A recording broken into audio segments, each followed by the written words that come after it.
سورة یاسین دا یو څلور رازونه لري، یو څلور انعامات د سورة یاسین په لوستلو باندې موږ او تاسو ته میلاویږي.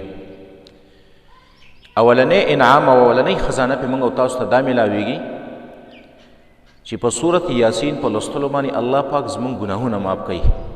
حدیث کې راځي رسول الله صلی الله علیه وسلم فرمایي من قرأ یاسین فی لیلة ابتغاء وجه الله عز وجل، څوک چې سورة یاسین د خالص د الله د رضا دپاره ولولي نو غفر له، دته الله پاک ګناهونه معاف کړي.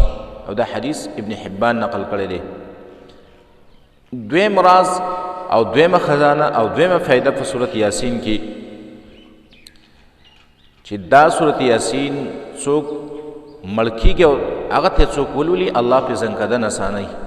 رسول الله صلی الله علیه وسلم فرمایي معقل ابن یسار رضی الله عنه پر روایت مانی ان النبی صلی الله علیه وسلم قال رسول الله صلی الله علیه وسلم فرمایلی دی اقرأوا علی موتاکم سورة یاسین، تاسو پر خپل مړو باندې سورة یاسین لولئ. دا یو سنت عمل دی او دا روایت ابن حبان نقل کړی دی. الله پاک په دغه زنکدن دغه مشکلات دا کوم سخت دی چې دا د دې سورة یاسین په برکت باندې الله پاک په دغه مړي باندې الله پاک اسانوي. دریم دی سورة یاسین ته قلب القرآن ویلی شوی دی، د قرآن زړه. ابي هريره رضی الله تعالی عنہ فرمایي ان النبي صلی الله علیه وسلم قال رسول الله صلی الله علیه وسلم فرمایلی دی ان لكل شيء قلبا، د هر شي لپاره یو زړه وقلب القرآن یاسین، او د قرآن زړه چې دی دا یاسین دی.